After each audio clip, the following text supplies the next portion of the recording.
now we have Professor Euclides Mesquita from the School of Mechanical Engineering.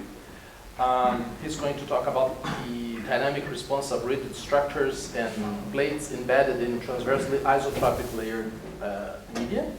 And before that, he'll spend 10 minutes to give a presentation, an overview about our university, which is important and very nice so that people can have a feeling of what the University of Campinas is. All right. Thank you, Euclides, very much. Thank you, Munir. So, good morning to everyone. So I figured that we have guests coming from all over, and they're going to stay very little here, and they spend long trips. So I talked to Munir, and we decided to make a short presentation before my technical talk about the University of Campinas itself, so that you can have an overview of where we are, what we've been doing in the last years. So after that, we go to the technical talk. I'll speed up a little bit, but I hope it works. So the University of Campinas UNICAMP is a public state university. We have in the Brazilian higher education systems, an overview of the Brazilian higher education systems, we have 6.5 already million students enrolled, which is something like 14 to 15% of the cohort between 18 and 24 years. This public system comprised of 58, now it's something like 62 federal universities. There are state universities as well. And in the São Paulo state, we have 3 state-funded universities. The University of São Paulo, which is the largest university in Brazil. The University of Campinas, which is the university here. And the University of the State of São Paulo, which is spread throughout the whole state with 23 campuses. And that's very confusing, the name, but it is so. It's spread through the campus. From this 6.5 million people enrolled in higher education, 70% of them are enrolled in private schools, and most of them are for-profit schools. So only 25% of the students are enrolled in this public system that I have briefly described here. Who are we? Well, we are seated in the city of Campinas. There's 1.2 million people. We are producing this area here. We have we produce about 8% of Brazilians' GDP, and 3% of the whole. Yes. The 14% including the private schools. Yes. This is 14% private and higher education. So that's very low. This is a low issue. We know we have a problem to tackle there. Yes. We are aware of this. And of this, only 25% are in the public system. Is in the public system. So Campinas is a relatively well developed area with 3% of Brazilian GDP being produced around it. We have the UNICAMP here, and around Campinas we have almost a high-tech pole.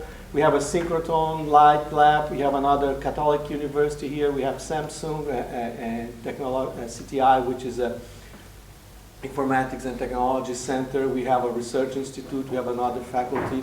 So there are groups there's pharma concern and research here. There are other communications companies. So around this area here, we have a sort of a technological pole. Well, where do we live from? What do we live from? This is our budget from 2010. We live from, the state pays us 2.2% of their next sales tax. This amounts to something like $1 billion a year. That's the money we mainly live from. Unfortunately, we spend a large part of it in salaries. We also get something like 3.50 million from other sources, mainly from research programs. In all the Brazilian system, the public Brazilian system, there is no tuition fees at all. All public universities in Brazil are free.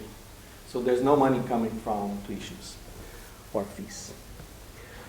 The university itself was founded in 1966. We have now 24 schools and institutes. We have 3 hospitals. We take care of 3 hospitals with more than 800 beds. We now have presently about 1,900 faculty. And all, you don't know if in Brazil there's research universities and teaching universities, and in the teaching universities you're not necessarily required to have a PhD to be faculty, but it's not the case with us here. We have, except for 6 or 7 or 12 people there, from old times we have all PhD is a requirement.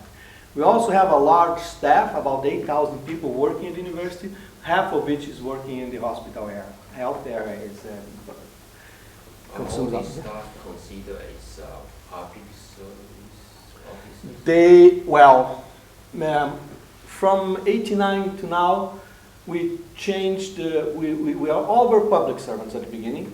By 2-3 years ago, we had 50% public and 50% private, but we are going back to the public, this administration is moving back to the public servant model again.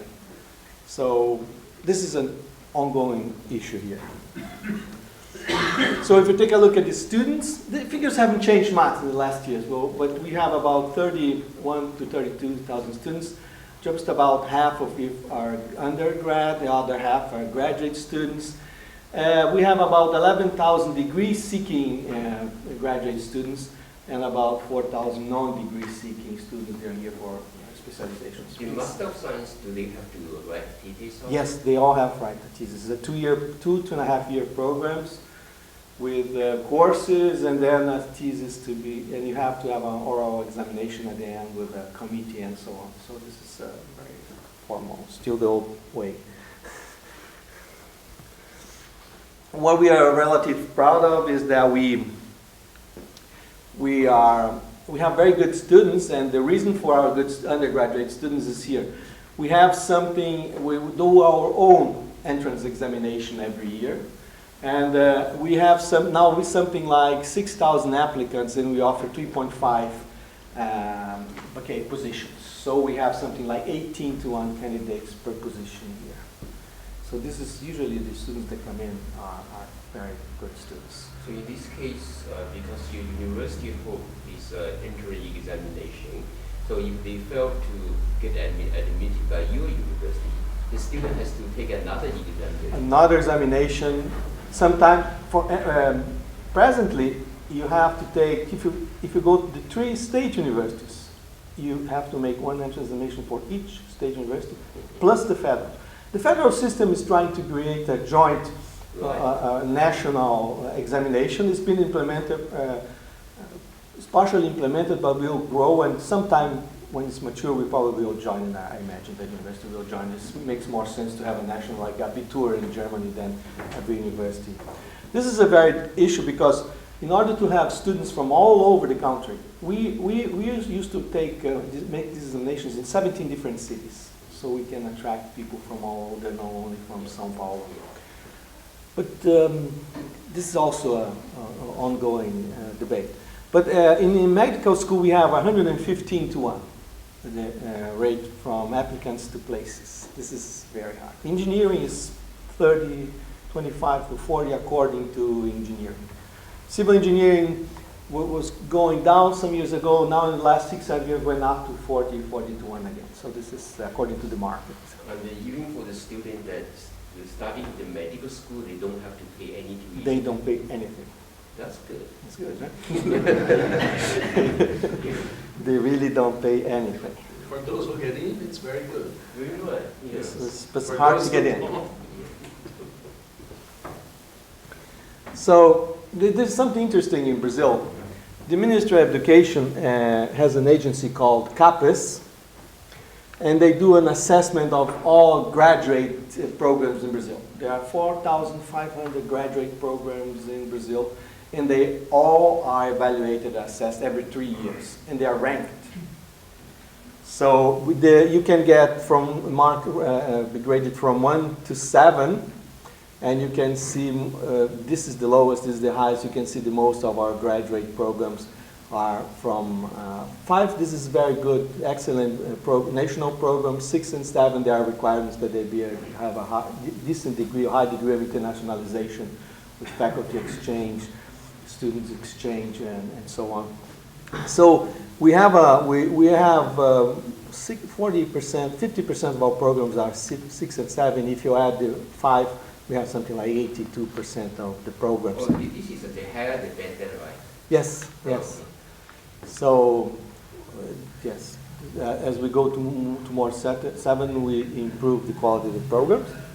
This is the national average.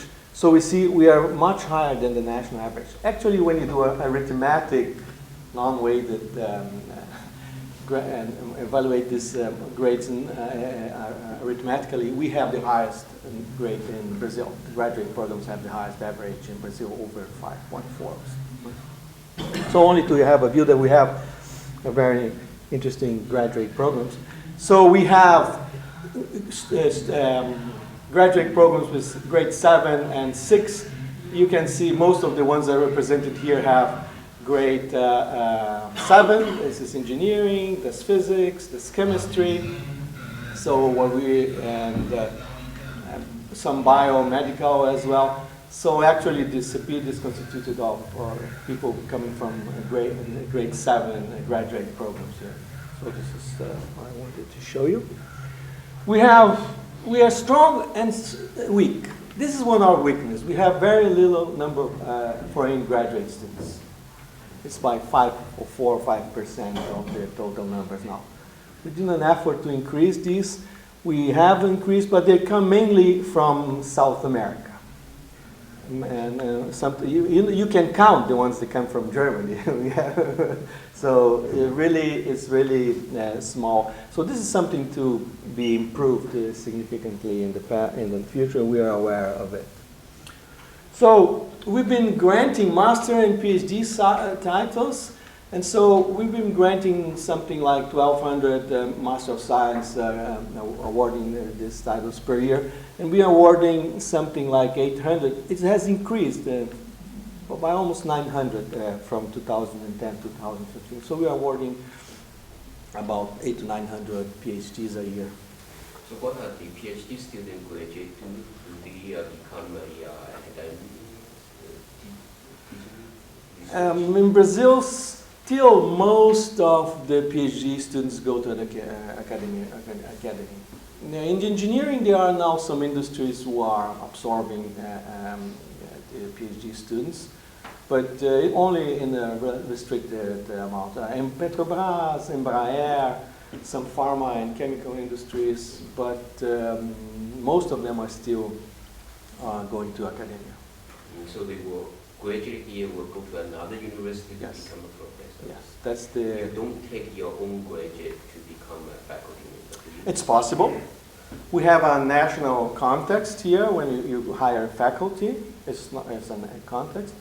And actually, you cannot forbid any graduate from here to enroll in this context. So there's a public, it's a public context, and you cannot exclude anyone. So in principle, if the guy that graduated here is better than the others that are applying, he'll get the position. So there's no barrier in this sense, other than the quality of the. And quite often that happens. The We used to like the excuse use the excuse that if we produce the better students, we always get the faculty that guys that are getting in ours. But there's also an effort to bring people from abroad and enlarge the number of candidates, and this is important to review the university. We are aware of this. But, right, Professor Valmont. So this is also a measure of what we've been, we don't only graduating, we have increased the number of scientific publications, for instance, in the Web of Science. By 89, we had 350. By now, we have something like 3,000 index articles per year being issued. This is publication, not citation, right? Yeah, this publication, just the publications. So I think with that, and the publications make frequently cover of prestigious journals. So to say that's not only number, there's quality in it as well. We have I'm finishing.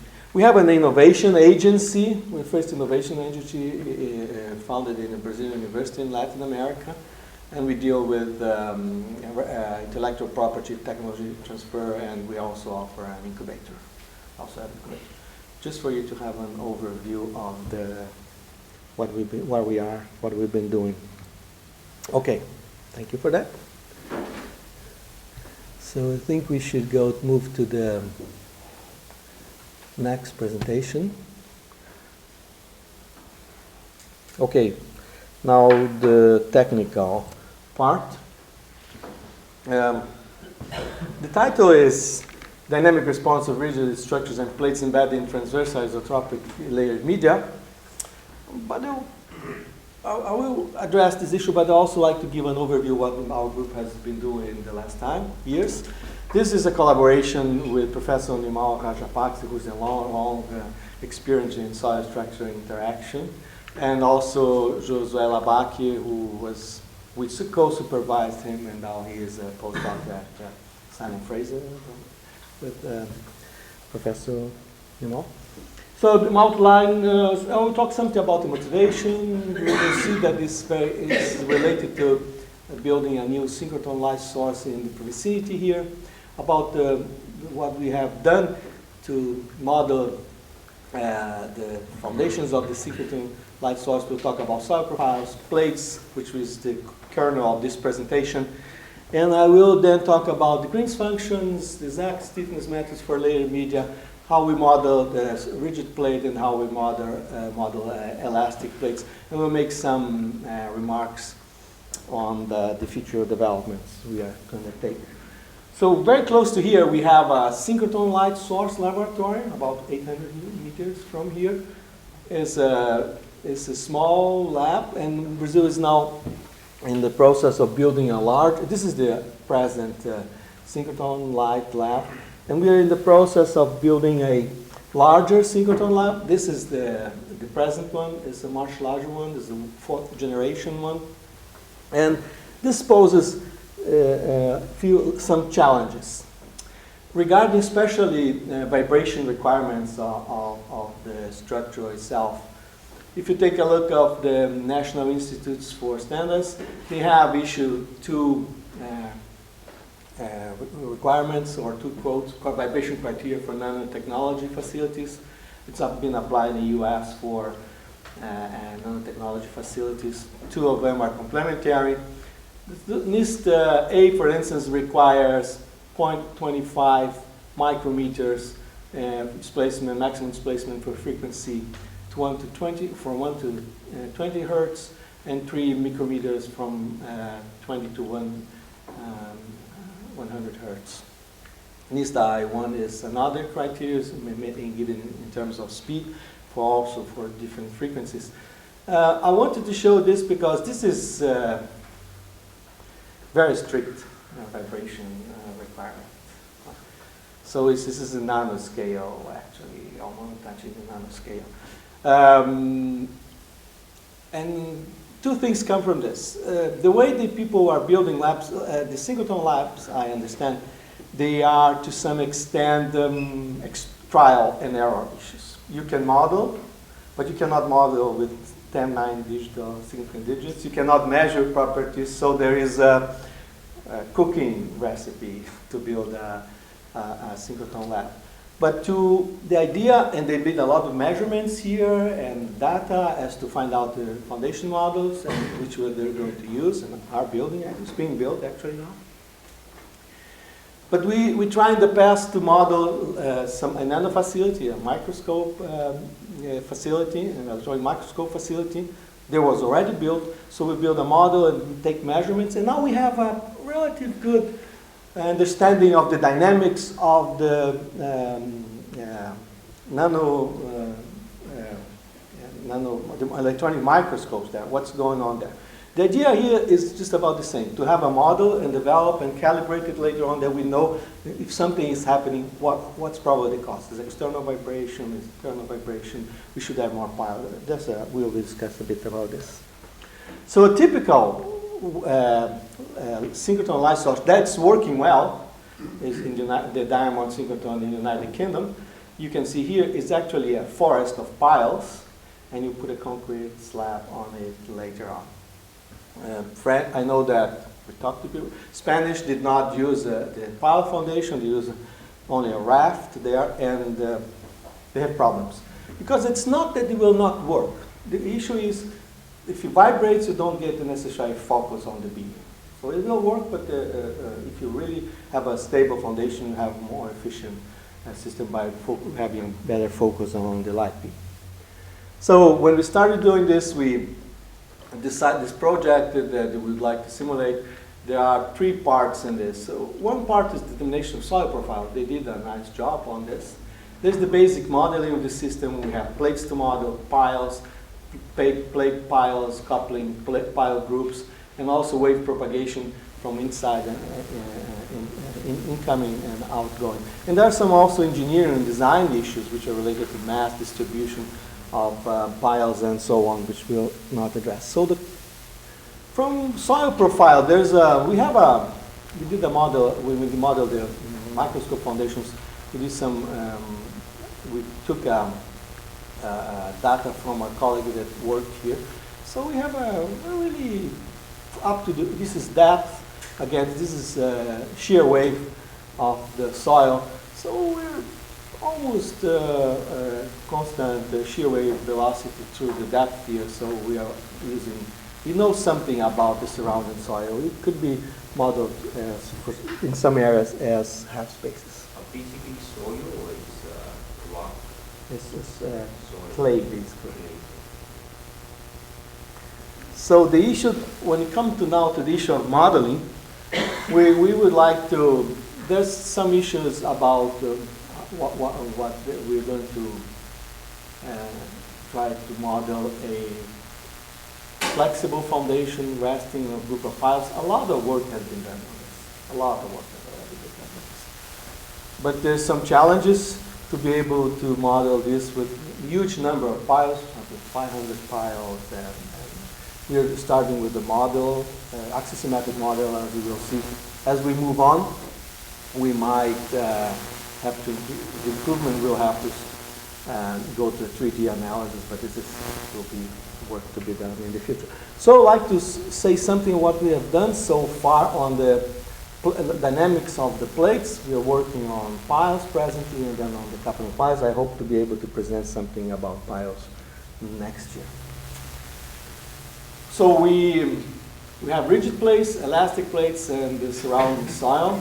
For rigid plates, we use a very classic, well, I also want to say that the linear here is stationary, the frequency domain, and linear, because the frequency, the displacement and we had over there as a vibration criteria are very small. So everything is within the linear range here, and I think it's acceptable for that vibration requirement there. So we have an approach to discretize the interface, soil foundation interface or place interface. We can deal with horizontal and rocking loading. We can deal with vertical loading, and we're also focusing on the coupling, rocking, and horizontal degrees of freedom. As we come to the elastic plates, we will have a variational formulation, a constraint energy functional. We'll be dealing mainly with vertical loading. The surrounding soil models we are addressing is the transversely isotropic continuum. We have homogeneous half space, full space. Loads can be buried within the half space or full space. We may address a bimaterial interface, and especially we address the rocking and horizontal rocking degrees of freedom coupling. And we also have actually layered medium. As you will see, horizontally layered medium. So this is a catalog of the problems we wanted to address at the beginning, and we've been developing solutions for this throughout the years. I think we have solved all of the cases that are here now. We can, from the homogeneous soils, we have full space, 2 full spaces, period load, and half spaces. We have bimaterial interface as well, layered media with loads or structure placed anywhere in the media. We have horizontal degrees of freedom, we have rocking degrees of freedom for all these cases as well, and a coupling of them. When we go to the elastic plates, we've also did the elastic massless and with mass. We've added inertia to the plates in the last year, so we have results. We are able to deal with all these problems here. How do we model it? The key issue, I'm looking at that. The key issue is to find the Green's functions regarding the solid. The solution is to find Green's functions for transversely isotropic media. There's a solution proposed by it was one of our students, Professor Mao, some 20 years ago, which was based for transversal isotropic. It's based on the Hankel transform, use cylindrical coordinates. You may use axiomatic or non-axiomatic solution. And the idea is to have an expansion in Fourier series in the axisymmetric in the radial direction for the non-axisymmetric. This is well known, it's classical. We, as I said, we work in the Hankel transform. And the issue for the challenge here for us to come to CEPID are of two kinds. First, to do all the analytical solutions we go analytically to the Hankel transform, but we have to come back numerically. And this is a huge challenge for a complicated system. And the second one on the largest our systems are large. We have to do coupling of subsystems either iteratively or not. So this is the motivation that brought us to this center here. If the material is not only transversely isotropic, but it's just general anisotropic, do you have some Green's function for it? There are other Green's functions for Northwestern. There are some other, but we never implemented this. We used the basic model that was developed by one. But apparently we can include any other Green's functions into this scheme that we use. So typical solutions we have in the Hankel transform domains for displacements have exponential and some Bessel functions, and we have transformed them back. These constants are to be determined from boundary conditions as we specified. For example, the case of two half space divided in two media, we can put the load within the half space at this z prime depth. We divide in a layer medium and a half space. This is quite classical actually.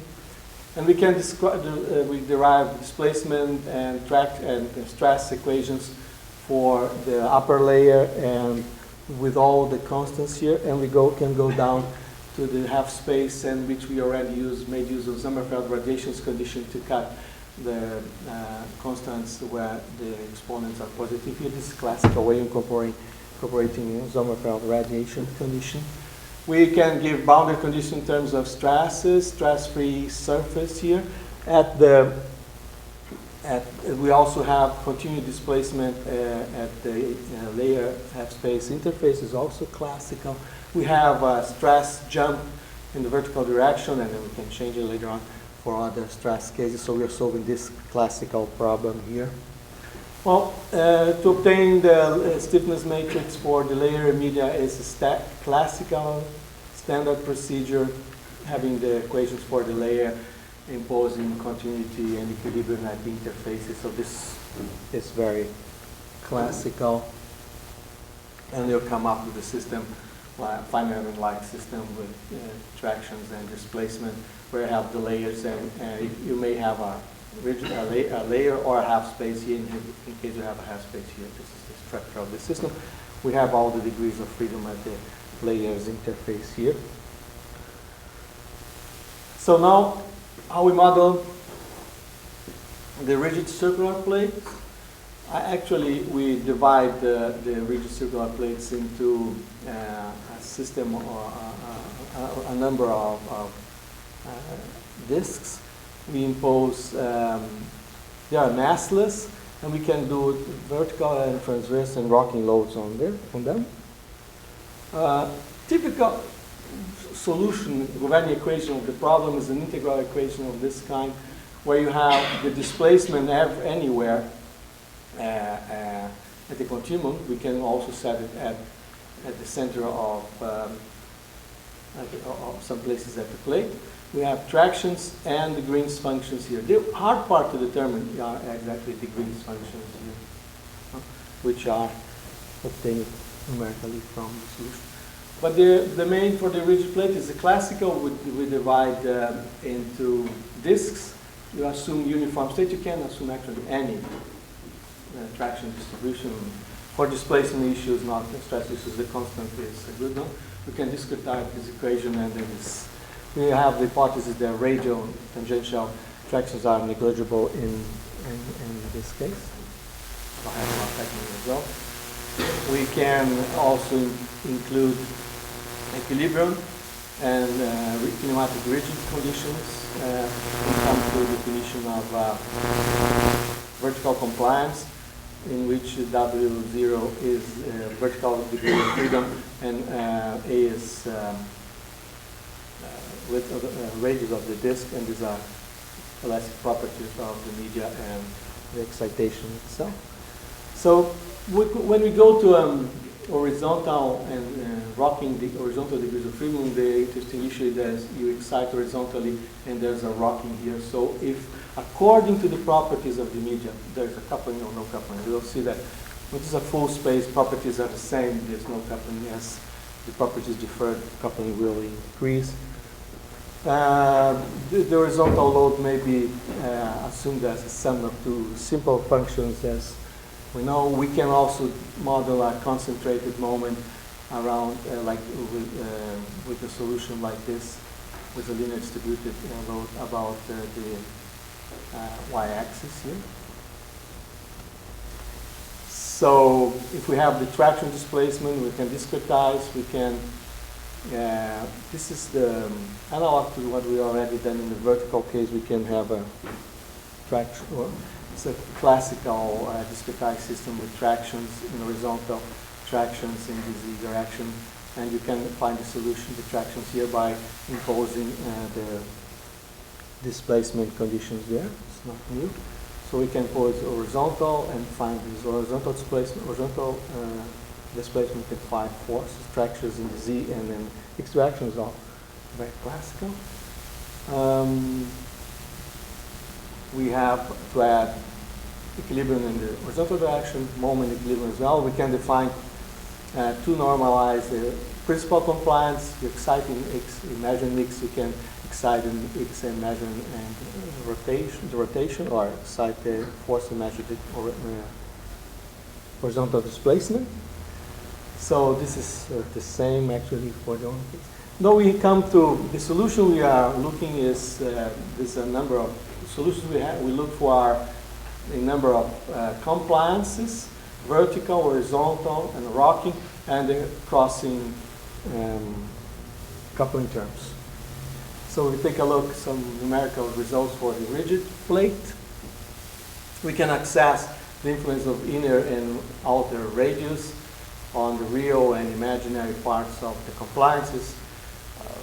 I won't go through to see what kinds of effects we can study, because most of them are already published. And so we can have it also the effect on the horizontal displacement. You see there's almost very little influence in the low frequency range according to the ratio of inner and outer radius. It's not the same for the imaginary part. That is related to the geometric damping of the system. But for the rocking moment, there is actually a stronger influence of the inner and outer radial geometry of the system. We can also do the study. We study a material interface. There are several parameters here. The interesting issue might be you can vertical compliance and go from, actually as you change these properties, you can go to homogeneous half space to a full space. It's numerically consistent. This is the solutions we have. This is direct rocking compliance. You apply a moment and measure rotation degree of freedom. And also according to the properties, it may change the properties of the two media, interfacing media. It's not as interesting, it's not very important, again, for the horizontal solution. The effect of the media differently on distinct materials is almost negligible. We can still have now study the effect of layering and properties of the layers. You can go on studying this for a long time. So we have 3 cases here, just for you to know We have homogeneous, we have a low plate, rigid plate buried in a half space, and we change the first layer, and then we kept the properties, but we did, sorry.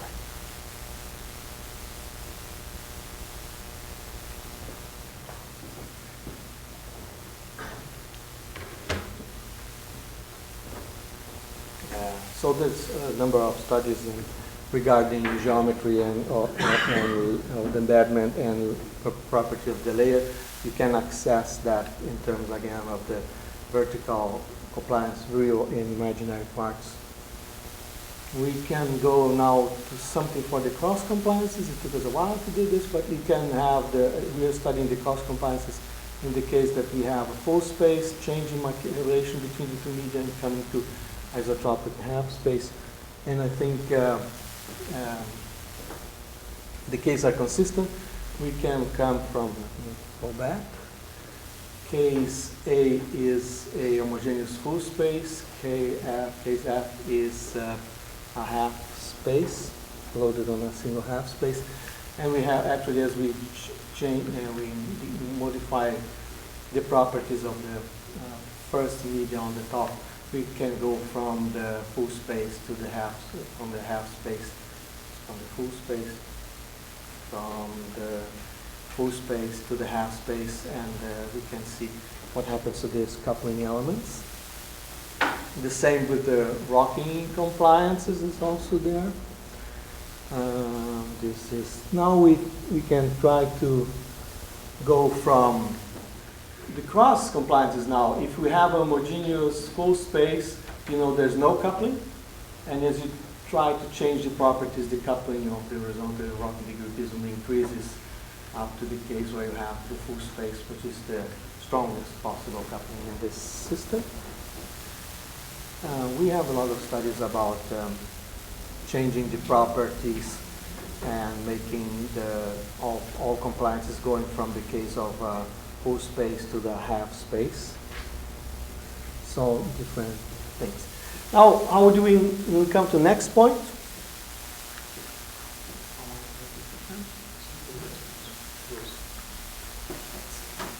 How we incorporated the elastic plate. This is the equation, the Governing equation of elastic thin plate with this classical rigidity. The solution here is the classical, what Professor Isotropic also did. We expand a solution in terms of polynomial with the generalized coefficients of n. So we're trying to express moments and shear forces and all the quantities as functions of these generalized coordinates. We can incorporate, we have here homogeneous boundary conditions, but we can introduce any other, but we did homogeneous boundary conditions in terms of moments and shear forces at the edges of the plate.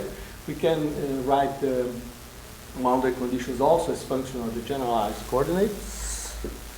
We can write strained energy of the plate also as functions of the generalized coordinates. We can write the kinetic energy of the plate as well as function as generalized coordinates.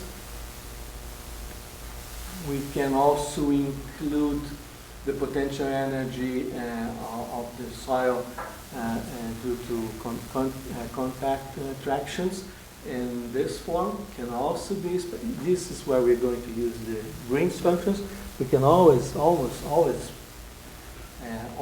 express the potential energy due to contact attractions as functions of generalized coordinates.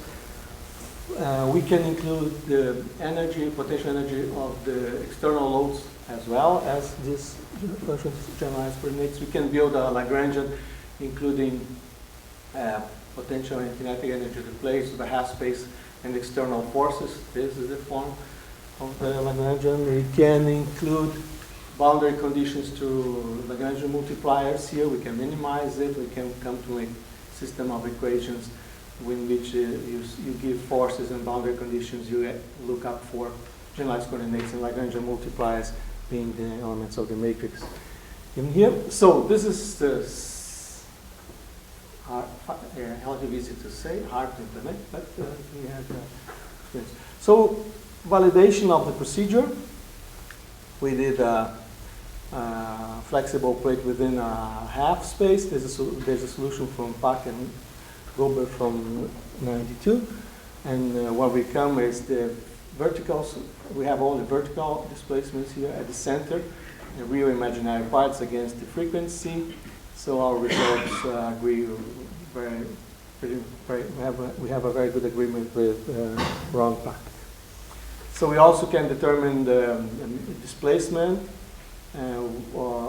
along the radius for various degrees of embedment. So embedment of flexible plate is there.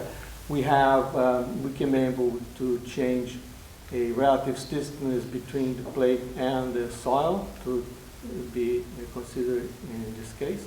We only give a constant value here. We can also analyze the inertial response. This is a central deflection under uniform distributed layers for different mass densities. From what we have here, mass of the plate, at least in this range here, up to 1.5, is not very significant.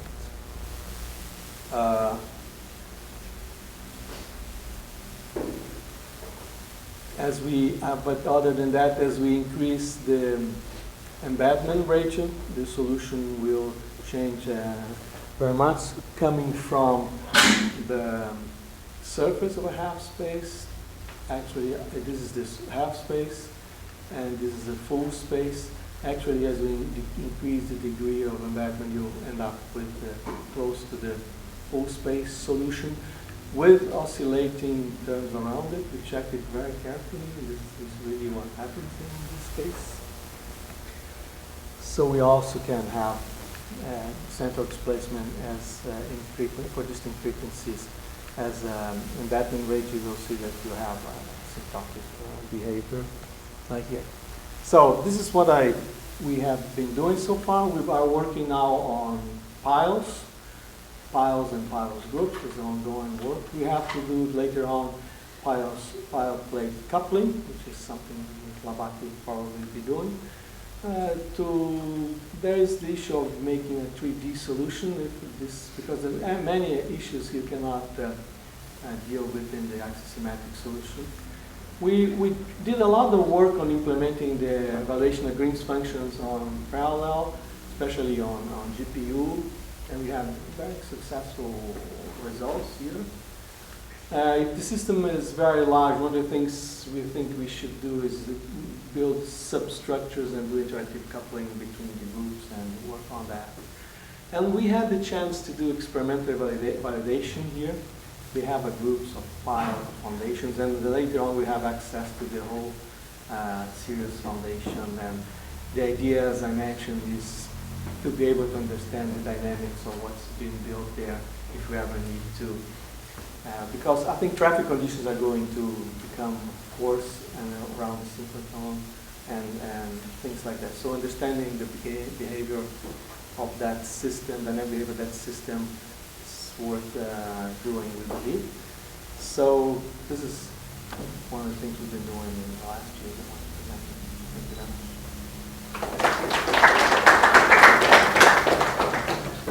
We have time for questions. There's one question regarding modeling.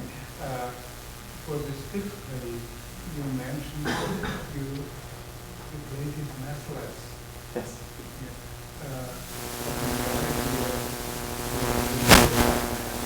This will have a influence on the reaction of the There are two ways to incorporate that. One is very simple. You just add mass to degree of freedom.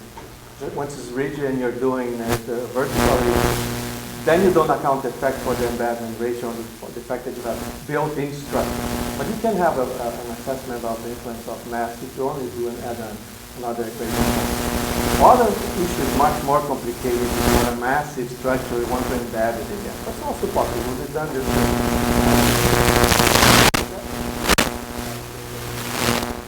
Rigid plate as well, regardless or on the surface or embedded or the system. Can be done. So when you have a code defines this displacement must be smaller in the area. And that number is a real number, right? Yes. So when you do your analysis here, you get a frequency domain. So when you try to match the code, you have to actually do a transfer from frequency domain solution to time domain solution. Actually, the idea of dividing in the real and imaginary part is only because the displacement happens at different times. Displacement happens at different times with a phase. Yeah. So you have only to actually you can have the real displacement from that information of real and imaginary part. It's possible to So have. you just square and then Yes, elevate out. that's it. That's it. That's it. It's only a phase information there. So that would be the biggest. Yes. Yes. Yes. At that given frequency. Questions? I have one question. Right. I'm trying to recapitulate it. I try to see if I understand. What you have is this is supported by piles. And you're going to analyze essentially the evaluation of all of these things under different dumping conditions, external dumping, which is the embedding. The embedding means the soil. You have different. So I'll rephrase it, but you understand the question. So go on. no, if I am capturing correctly, or if I'm missing Okay. entirely the point. So is it so different embeddings means some reflect different dumpings So on the plate, like There are dissipative. two dissipative mechanisms in a system like this, provided that you assume bonded contact and you forget about friction and the Yes. okay? Okay. One is internal material damping from the soil, From the soil, yes. which is a viscoelastic solution. The same thing can be said about the plate. So you have internal. The other thing is energy carried away in form of waves that are not reflected back to the system, which is called a geometric damping. I see. Yes. Okay. So this is a very interesting point, because when they had to decide, they're building now, with piles, but they never did detailed modeling. They built a raft foundation without piles and a raft foundation with piles. It's Disneyland to go there and measure, actually, because it's all there. And so there's a very interesting issue, as we all imagine will be. If you have the foundation without the piles, it's less coupled to the soil than the one with the piles. So if you have an external excitation, you have smaller amplitudes at the foundation without the piles. Smaller. Smaller For any frequency. for any frequency. And So, then there's a dynamic response there. I was worried about the road. I was mentioning, I know the results for the transient case. So we have, for all the frequencies will not be the case. But when you excite outside, you have incoming field, and you have piles, the whole system is strongly coupled to the source, so the amplitude is large. But now if you excite the foundation, it's the opposite. The system coupled with the piles will damp more rapidly than the one that has not coupled. So there's a trade-off. Depends on where your excitation is coming. If your excitation coming from outside, you wish to have, you don't wish the piles. If your excitation is coming from inside, you wish to have the piles. Which excitation is going to be the critical here? They will have compressors. Today, if you walk the synchrotron there, the guy on the line will notice. So you walk, and the guy on the line will notice, on the existing one.